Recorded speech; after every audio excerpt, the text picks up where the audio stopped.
No es cierto que todos los caminos conduzcan a Roma. Los lugares donde podemos ir son casi infinitos. ¿Ya decidiste dónde quieres ir hoy? Piénsatelo bien para no equivocarte. Toma en cuenta que el tablero de ajedrez ha cambiado. Hoy el rey se ha enterado que va desnudo. Y cuando el poderoso lo olvida, la verdad se encarga de desnudarlo. Hay que tener talento para pensar fuera de la caja, para combatir los prejuicios, los ajenos, pero sobre todo los propios. Cada quien posee una pieza única del rompecabezas.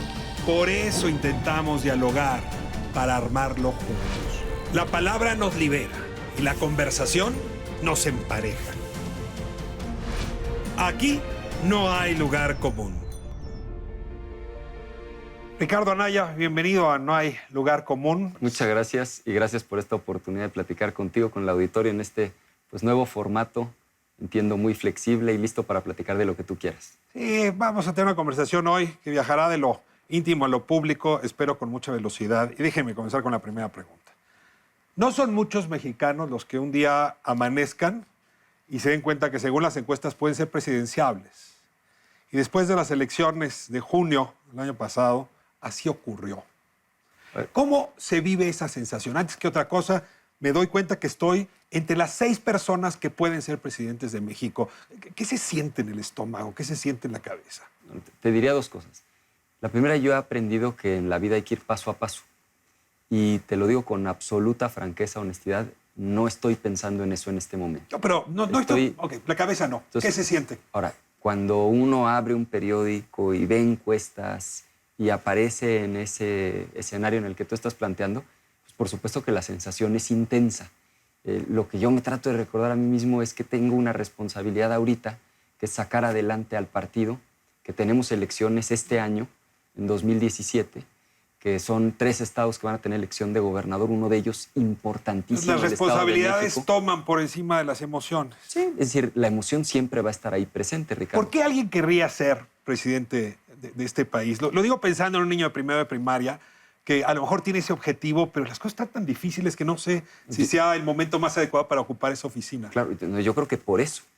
O sea, las cosas van tan mal, hay tantas complicaciones en el país, que muchos tendríamos el anhelo de poderlo resolver, de poder dar soluciones. Hay 3 problemas centrales que tiene nuestro país: corrupción, desigualdad y privilegios sobre una base de impunidad. Eso se tiene que transformar, la corrupción en honestidad, en transparencia, los privilegios y la desigualdad en competencia, en igualdad de oportunidades, en piso parejo para todos, en movilidad social, y por supuesto la impunidad en Estado de Derecho. Para llegar de donde estamos a donde queremos ir, yo tengo claro que hay una carretera con 2 carriles, el político y el técnico. Es decir, hay que entender de políticas públicas la parte técnica, pero también hay que saber hacer política para poder construir acuerdos. A ver, aquí me encuentro con un primer problema serio de nuestra época. Un muchacho que le estuviera oyendo tendría que asumir que para hacer eso hay que pasar por la materia de ser político. El otro día hablaba con Roberto Gil Suárez y comentaba, senador panista, que su hijo, cuando le preguntan a qué se dedica tu papá, dice es abogado, porque le da pena decir que es político. Claro, y la verdad es que la mayor parte del electorado ve hoy al político entre los oficios más desposeídos de calidad y honestidad. Y hay una razón central. ¿Se puede ser político hoy y dormir tranquilo? Sí, a ver, y primero, verse al espejo con tranquilidad. Primero, coincido plenamente contigo. No hay un oficio hoy más desprestigiado que el de la política, y hay una razón de peso, y se llama corrupción. Porque muchísimos políticos se han dedicado a enriquecerse, a literalmente robarse el dinero de la gente, a amasar enormes fortunas para vivir ellos, sus hijos, los hijos de sus hijos, y la gente con toda razón está cansada de eso. Y hay un mensaje, todos son iguales, solo los corruptos se dedican a eso. Y te voy a decir algo, los más corruptos son los que tratan de difundir esta idea de que todos somos iguales, justamente para que la gente se desilusione y para que la gente deje de tomar en cuenta ese criterio y perdone a los corruptos, lo cual no es cierto. Sí se puede hacer política con honestidad, se puede respetar el dinero de la gente, administrar con transparencia. Yo soy de una generación que creemos, Ricardo, que eso sí es posible. Pero a ver, Gerardo, si yo miro a los jóvenes, y no solamente en México hoy, no le creen a participar en partidos, no le creen a las candidaturas, no le creen a las instituciones. Casi lo único que creen es en las redes sociales para hacer política, informarse. Y por cierto, es muy imperfecto el instrumento de las redes sociales. A ver, en esta época, ¿cómo emocionar sobre la política sin hacerlo apelando a las bajas pasiones que hemos visto en otros lados funcionan muy bien? Sí, claro. A ver, te diría dos cosas. La primera, entrándole de fondo al problema central, que es combatir la corrupción. Y la segunda, a los jóvenes no los vamos a convencer con discursos. A los jóvenes los vamos a convencer con hechos. Cuando ellos vean en la realidad cosas distintas, actitudes diferentes, políticos que realmente administran con transparencia los recursos, que realmente lo que quieren es servir a su país y no servirse del país, con hechos. Con discursos y con rollos no vamos a convencer absolutamente ningún joven en el país. ¿Tú dirías gobernar con el ejemplo, un poco el argumento de Andrés Manuel López Obrador? Es que es la única manera. Con él tengo muchísimas diferencias, en esto podríamos tener una coincidencia. Solamente predicando con el ejemplo vamos a poder convencer, porque la gente ya se cansó, la gente no cree. Te voy a poner un personaje histórico en este país. Jan González, Carlos Jan González. Un hombre que tiene una estatua altísima en el Paseo Toyocan, ahí rumbo a Toluca. Yo a veces he pensado que así como los excomunistas tumbaron las estatuas de Stalin y de Lenin, un día que luchemos contra la corrupción vamos a tirar esa estatua. Pero hay muchos políticos que quieren ser como él. Decía, político pobre, pobre político. Y aquí entramos en una discusión fuerte. ¿Cuál es tu reacción frente a esa frase, a esa cultura? Primero estoy absolutamente en desacuerdo con la cultura y con la frase. Por supuesto, ¿un político pobre puede ser buen político? Pues absolutamente sí. Ahora, ¿y por qué sí? Pues porque una persona que no tenga dinero perfectamente puede servir desde un cargo público, puede servir con honestidad, puede servir con conocimiento. Para hacer política. No, pero a ver, una cosa es tener dinero en lo personal y otra cosa muy distinta es amasar fortunas, que es la lógica de esa frase, robando dinero público y hacerse millonario para con dinero público poder seguir haciendo política. La otra frase era, la política es pesada, pero los fletes aligeran la carga, sí, porque él le hacía fletes a Conasupo, justamente. No creo en esa cultura, creo en la cultura absolutamente contraria, que es la de transparencia. El que tiene dinero, que lo transparente y que quede claro por qué tiene dinero. Es decir, no es que de suyo sea malo que una persona tenga dinero, lo que es gravísimo es que una persona se enriquezca robando dinero. Directamente ha sido señalado con un hombre de medios, un hombre de medios económicos. Tienes propiedades, rentas propiedades, se ha hecho público tu patrimonio, no solo por la 3 de 3 y la 3 de 3 Plus, porque has tenido que explicar cada centavo que tienes.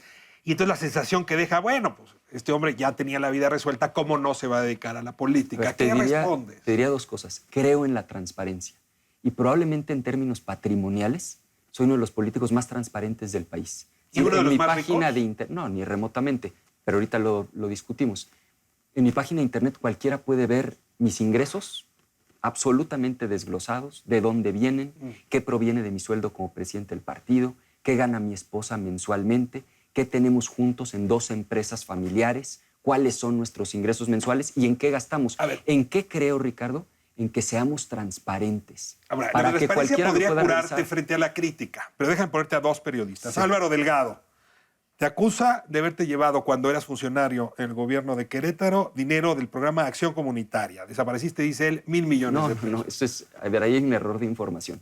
Ese es un programa de combate a la pobreza, que por cierto fue exitosísimo, certificado por Coneval, se logró reducir la pobreza en Querétaro y el total del presupuesto del programa durante un año fueron esos 1,000 millones de pesos. Entonces, lo que alguien hizo fue identificar cómo se llamaba el programa, qué recursos manejó el programa. Nadie se llevó un centavo. ¿Se rindieron cuentas de ese programa? Absolutamente. ¿No puedo yo mañana ir a buscar y darme cuenta que hubo dinero? No, pero por supuesto que no. A ver, no solo te lo digo yo, que me parece que es importante. No hay una sola observación ni la de la Auditoría del Estado, ni de la Contraloría, ni de la Auditoría Superior de la Federación. De panistas queretanos que en ese momento quisieron No, te voy a decir qué pasa. Te voy a explicar qué pasa. Ese programa se ejerció de manera muy intensa en la fase final del sexenio. Y cuando se acerca el proceso electoral, como suele pasar en todas las campañas, pues se inventan todo tipo de cuentos y de historias. Y entonces alguien por ahí dijo que de ese programa se habían tomado recursos. Es absolutamente falso. Y además, déjame decirte, me siento muy orgulloso de ese programa porque logró reducir los índices de pobreza, particularmente de pobreza extrema. ¿En qué año Fue un cerraste programa tu gestión de exitosísimo. ese programa? Ese programa termina, digamos, en 2009. Yo salí un poco antes porque yo fui candidato. En estos 7 años no había observaciones. No, Lo damos por ninguna. cerrado. A ver, no solo eso, déjame darte un dato muy importante. Cuando nosotros terminamos el gobierno siguiente fue un gobierno de otro partido. Es decir, después gobernó el PRI. Hicieron toda una revisión. ¿Hubo algunas observaciones a esa administración? Sí, hubo algunas. A este programa, ninguna. Paso a los cuestionamientos que te ha hecho Ricardo Alemán en 2 sentidos. Uno, que este dinero que tú tienes en realidad viene de los moches, porque gestionaste moches. Y el otro es que, en efecto, la manera como en este país se disciplina a los diputados es dándoles dinero. Y ustedes, los presidentes de partido y los líderes de bancada, usan ese dinero arbitrariamente para disciplinar, lo cual hace presuponer que no podría también tomar dinero de ahí. Vamos con los moches y luego seguimos con las partidas a las fracciones parlamentarias. Cuando yo fui diputado, Ricardo, yo fui el promotor del Sistema Nacional Anticorrupción. Me he entregado a esa causa. Estoy absolutamente en contra de la corrupción. Jamás en mi vida he tomado un peso que no me corresponda. Mi patrimonio es absolutamente público y te puedo decir con toda transparencia de dónde viene. Los moches? ¿Pudiste evitarlo? Olvídate del sistema anticorrupción antes de que ocurriera. Te voy a explicar cuál es el problema que se está viviendo en la Cámara de Diputados, para decirlo con transparencia y con claridad. Los diputados tienen derecho a etiquetar recursos a municipios y a estados. Es decir, cada diputado tiene derecho no a él llevarse el dinero, a decir a qué municipio y a qué estado va a ir Hay recurso. despachos que cabildean con los diputados para que ese etiquetado se dé. Hay quien alega, pero sería importante que presentaran las pruebas, Ricardo, porque pues, en este país el que acusa debe de probar. ¿Tú dirías que no hay moches? No, te voy a decir qué es lo que se alega. Lo que se alega es que algunos diputados, a cambio de etiquetar esos recursos, piden dinero.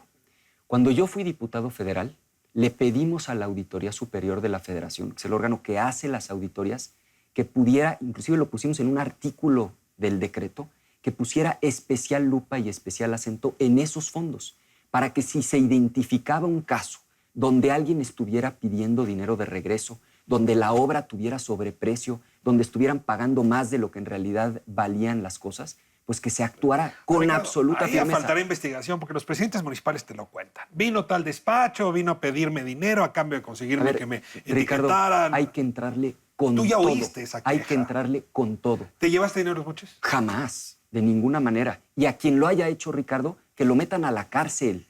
Dinero de las fracciones parlamentarias. Y ahí sí es también muy conocido. Le das a un diputado más oficinas, más recursos, más asistentes y con eso lo tienes tranquilo. Pero a ver, déjame decirte, yo fui coordinador del grupo parlamentario del PAN.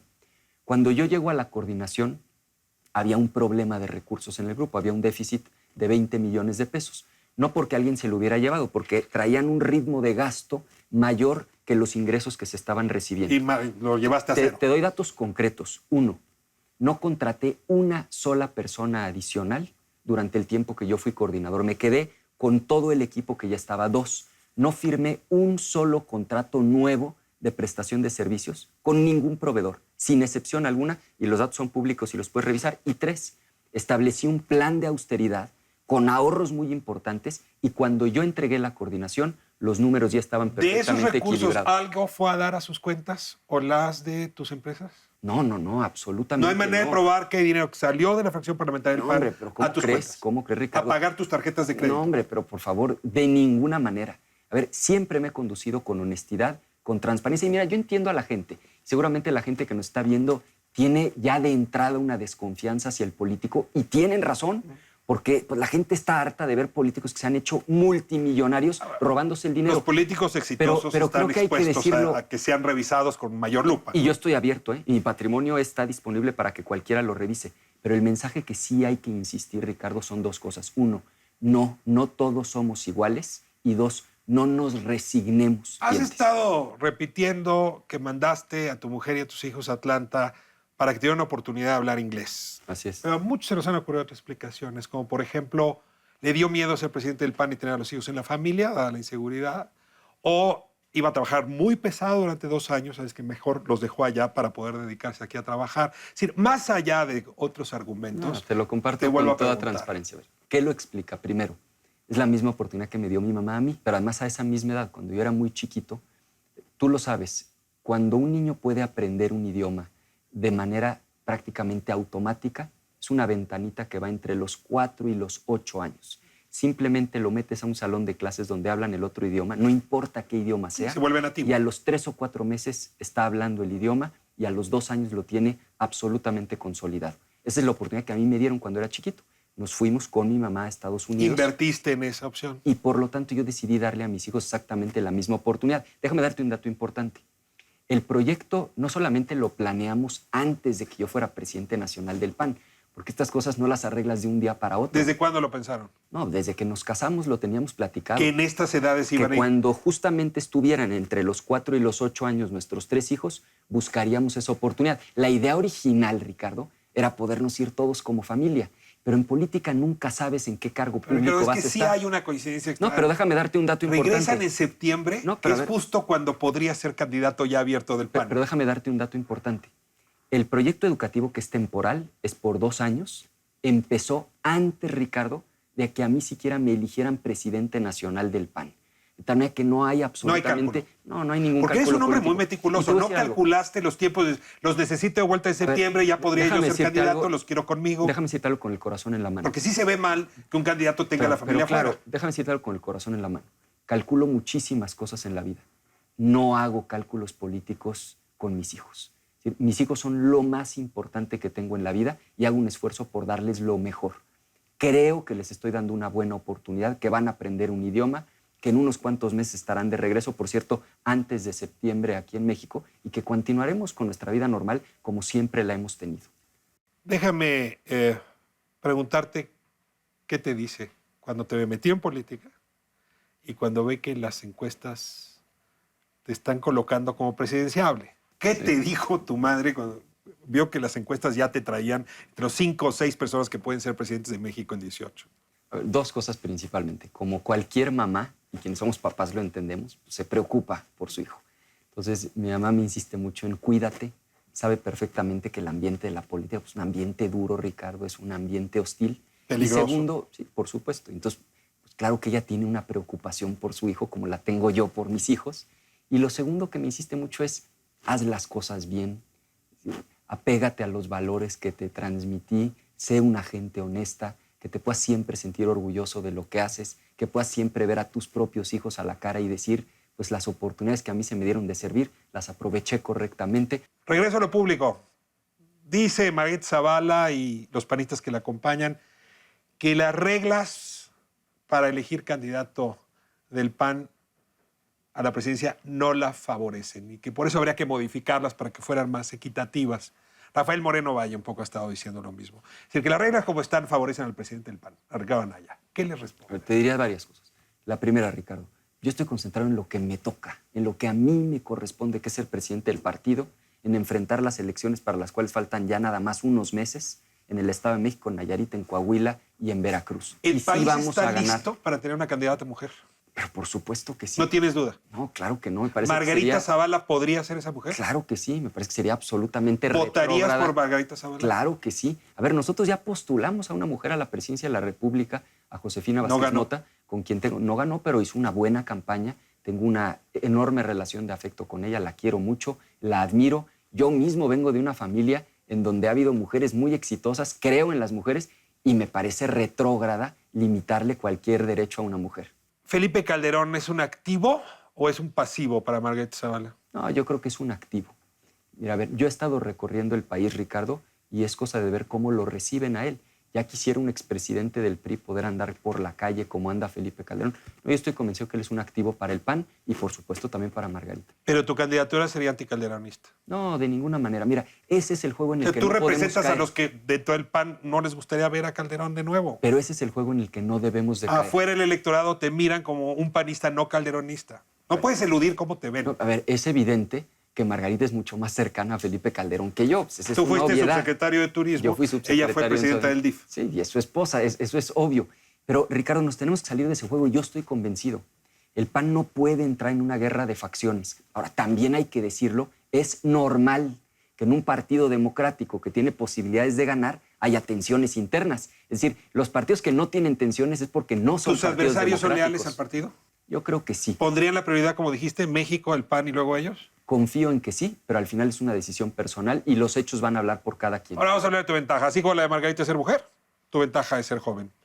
Según mis cálculos, solamente Lázaro Cárdenas y Carlos Salinas de Gortari llegaron como candidatos a la presidencia con menos de 40 años.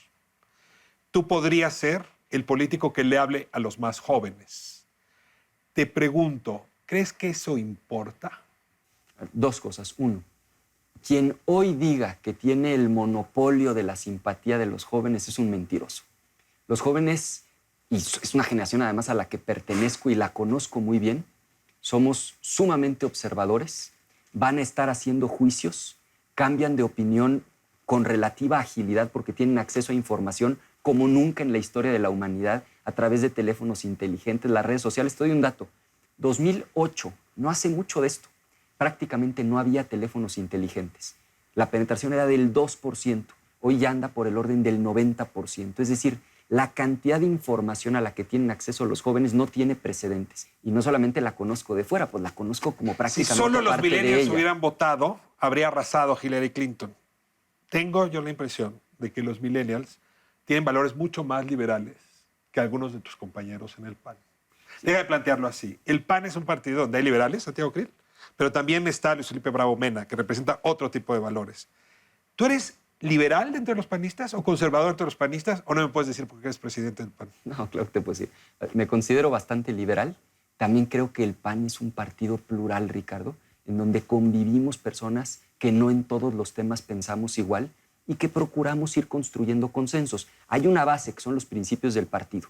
¿Quieres ser militante del PAN? Pues debes adherirte a esos principios. Pero en el marco de esos principios, por supuesto que hay pluralidad en el PAN. Regreso. Roberto Gil Suárez, por ejemplo, promovió la legalización de la marihuana. Tú no estuviste de acuerdo. No, yo nunca hablé públicamente en contra del asunto. Lo que yo he dicho es que este modelo de la prohibición no hay duda de que está agotado. Que lo que tenemos que tener claro es cuál es el objetivo. Dos cosas. Uno, no queremos que más droga llegue a los jóvenes y a los niños. Es que no se entienda que quien plantea la legalización lo que está proponiendo es que llegue la droga a los jóvenes y niños. Y segundo, queremos que disminuyan los niveles de violencia y que se debiliten los cárteles de la droga.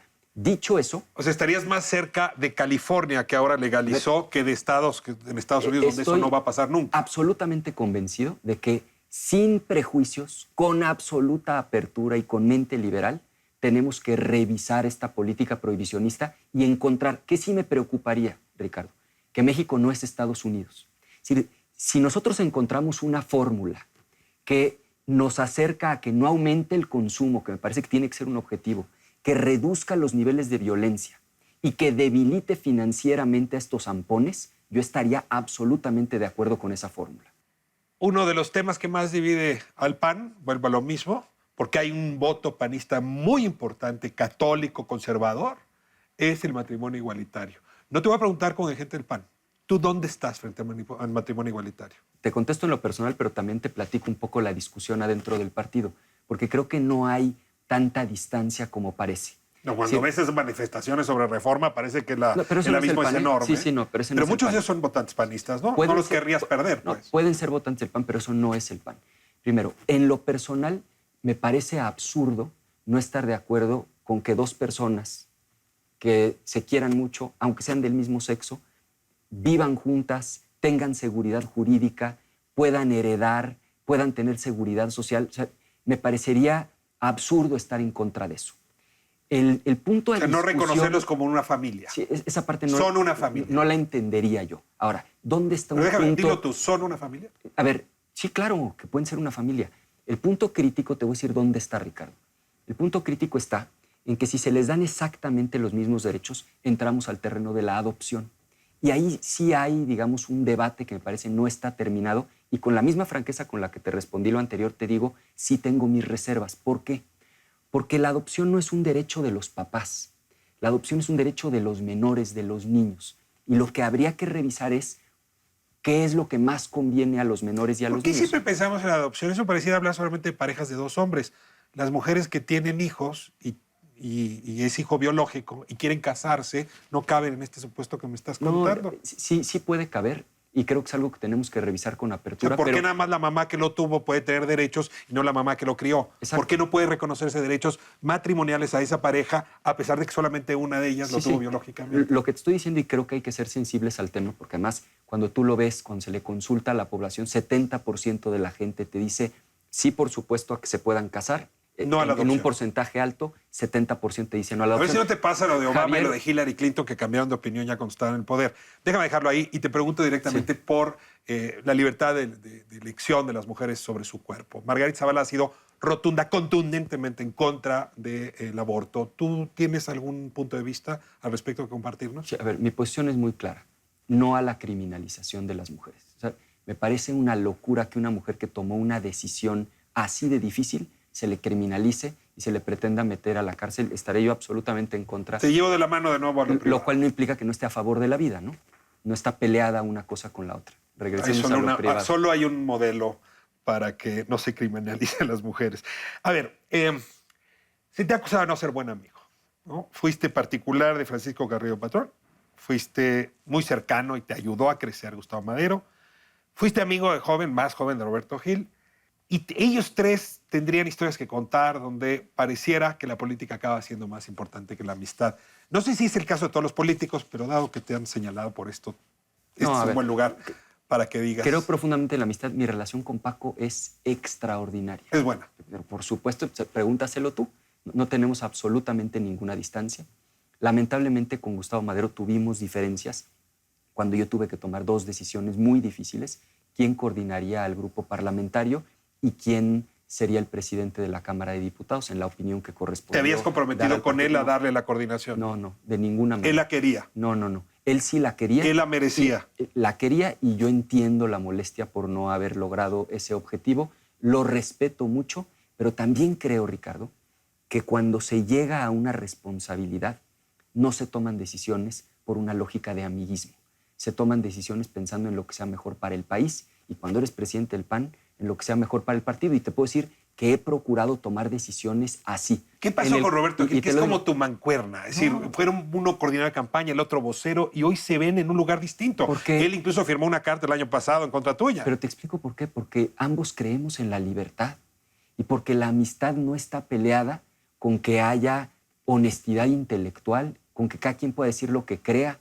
Yo lo apoyé a él para ser presidente del Senado en lo que pude como dirigente del partido, aunque sea una decisión del propio Senado, porque creo en él, porque me parece una gente brillante. Pero ha tomado distancia contigo. Y lo considero mi amigo, pero no es una distancia personal, Ricardo. Es que eso es lo que hay que entender. Una cosa es que tú puedas tener una diferencia sobre un punto en específico con honestidad intelectual y otra cosa es que haya una afectación en lo personal. ¿Tus no mejores amigos están en la política o están fuera de la política? De las dos, te diría. ¿Has ayudado a alguno de tus amigos a que haga negocios, a que le vaya bien? No, jamás. ¿Cómo No. les dices que no? Porque están esperando que un hombre tan A ver, poderoso no creo los en ayude. Eso. No creo en eso. ¿Qué les dices? Si alguien espera que porque es mi amigo yo lo ayude desde el poder a obtener un beneficio indebido, pues tienen un concepto de amistad que yo no comparto. Y ahí se acabó la amistad. Sí, por supuesto. Es decir, yo entiendo si algo le ha hecho daño Claro. Eso es corrupción, Ricardo. Eres un hombre Eso es frío corrupción. en este tema. Es que eso es corrupción. O sea, uno no llega a los cargos públicos para ponerse a ayudar a sus amigos. Uno llega a los cargos públicos para servir con honestidad, para ayudar a toda la gente. Ahora, por supuesto que en lo que yo puedo ayudar en lo personal, soy muy buen amigo y tengo amigos de muchísimos años. Mi amigo más cercano, por ponerte un ejemplo dentro de la política, Toño Rangel, tenemos una amistad desde la secundaria y una amistad que hemos conservado a lo largo de los años. Jamás me ha pedido una cosa indebida, ni yo a él. Por eso es una amistad genuina, una amistad auténtica. Ricardo, te llevo Esa a es la pasear, amistad en la que te creo. llevo a pasear de vuelta del otro lado de la frontera. En una nuez, ¿qué va a hacer el PAN y el dirigente del PAN frente a Donald Trump? Te diría tres cosas. Primero, sí unidad, de a de veras en este tema. Es decir, en este tema no podemos regatear apoyo al presidente de la República, aunque sea de otro partido. Aquí hay que tener visión de Estado y cerrar filas con ¿Vas a cerrar filas con el presidente de la República? En este tema, ¿No le vas a regatear sí. nada? No, así como hemos sido durísimos cuestionando la corrupción, en este tema vamos a cerrar filas porque México tiene que estar absolutamente unido. Segundo, firmeza y dignidad en la negociación. Es decir, México es un país fuerte. México se tiene que plantar en esa negociación con dignidad, no con debilidad. Y algo importantísimo, sentido estratégico. Tenemos que hablar mucho más con Canadá. antes de sentarnos al tema del Tratado de Libre Comercio, tenemos que Es una ventaja que intensificar Trudeau esté ahí. un hombre liberal, un hombre pensante, un hombre abierto a la inmigración. Segundo, tenemos que dialogar con nuestros socios comerciales, con todas las empresas que generan empleos en Estados Unidos, pero también en México, que les conviene que haya libre comercio. Tenemos que buscar nuevos aliados en el resto del ¿Qué harías mundo. con la Es decir, Cancillería? tiene que haber definición estratégica. ¿La mueves o la dejas como está? ¿Tenemos una buena Cancillería para enfrentar esta circunstancia? No es un problema de personas, es un problema de Por eso estrategia. dije Cancillería, la institución. Este señor es un negociador nato. Entonces, lo que él está anunciando es, voy a abrir el Tratado de Libre Comercio y pongo una fecha límite, 200 días a partir de que tome posesión. Si no se logró lo que yo quería, me retiro. Como buen negociador, abre con una amenaza muy fuerte. Bueno, México se tiene que plantar también con muchísima dignidad y con sentido estratégico. Cuando Salinas negocia el tratado con Bush padre, uno de los temas principales era el petróleo. Había incluso un quid pro quo. Tratado migratorio a cambio de petróleo. No se logró. Hoy no tenemos tratado migratorio y el petróleo hasta ahora se está abriendo. ¿Cabe que esta sea la negociación de Trump? No, Quiero no. quedarme con el petróleo de México, lo voy a negociar otra vez. No lo creo y sería absolutamente inaceptable. A eso me refiero cuando digo que hay que plantarse en esa negociación con dignidad, con firmeza y con sentido Ya abrimos estratégico. a tal punto que ¿qué perderíamos, Ricardo? A nadie le conviene, Ricardo. Es decir, si Estados Unidos toma decisiones que colapsen la economía mexicana, ellos no podrían detener el flujo migratorio a Estados Unidos por más que amenacen con construir muros. En Estados Unidos viven 30 millones de personas que tienen origen mexicano. Es decir, no hay manera de divorciar a estos dos países. Hay que entendernos como vecinos y buscar una negociación de ganar-ganar. Yo estoy convencido, sí podemos salir bien librados de esto. No creo tampoco en este otro extremismo pesimista, pero vamos a salir bien librados si estamos unidos, si tenemos estrategia y si la enfrentamos con mucha firmeza. Enrique Peña Nieto termina su mandato en 2018. Vámonos a necesitar una o un líder político capaz de tratar desde la dignidad, con firmeza, a Donald Trump. Y por ¿Quién eso, te gusta en México para hacer ese papel? no, definitivamente alguien emanado del PAN. Y es muy pronto para decir quién va a ser el candidato del PAN, pero definitivamente alguien del PAN. Cerramos, Déjame decirte Ricardo. algo rapidísimo. Lo que creo es que desde ahora tenemos que poner el ejemplo en este tema de unidad, porque no sabemos a quién le va a tocar enfrentar el reto en la siguiente presidencia de la República, y lo que hoy demos es lo que el día de mañana vamos a poder ejercer. ¿Ves a Morena y a López Obrador jugando a la unidad? Espero que sí, en un tema ¿Ves al de esta PRD? magnitud. Espero que todos entendamos que en este asunto en particular somos un solo México y no nos podemos dividir. Cierro con el cuestionario Proust, o el cuestionario Pivot que se conoce, que luego ayuda a entender mejor quién es el interlocutor, que todas las preguntas que te hice antes. ¿Tu palabra favorita? Felicidad, La palabra que más detestas. la mentira, ¿Qué te desagrada más? eso, la calumnia, los infundios, las mentiras, todo lo que va en contra de la verdad. ¿El sonido que te produce mayor placer? Cuando mis hijos me dicen papá, ¿El sonido que más detestas? hijo, el de los pleitos, el de las mentiras, el de la discordia. Si no hubieses sido político, ¿a qué otro oficio te hubieras dedicado? Quién sabe, pero probablemente a la física. Una cosa que no tiene nada que ver con la política, pero me llama mucho la atención. Las matemáticas y la física es algo que siempre me ha fascinado. Yo no sé si el cielo existe, pero vamos a suponer que sí. Y después de dejar este planeta, llegas a ese lugar y te recibe Dios. ¿Qué te gustaría que te dijera? Que él me dijera a mí, bueno, pues que me gustaría que me dijera que fui un buen papá, que vi por mis hijos, que fui un buen hijo, que tuve gratitud con mis papás y que fui un buen ciudadano, que me conduje con honestidad, con transparencia y que hice todo lo que estuvo en mis manos para que mi país y la humanidad en general estuviera mejor. Bienvenido a No hay un lugar común. Muchas gracias, Ricardo. Gracias a ti, Ricardo. Gracias por la Mucha oportunidad. Igualmente.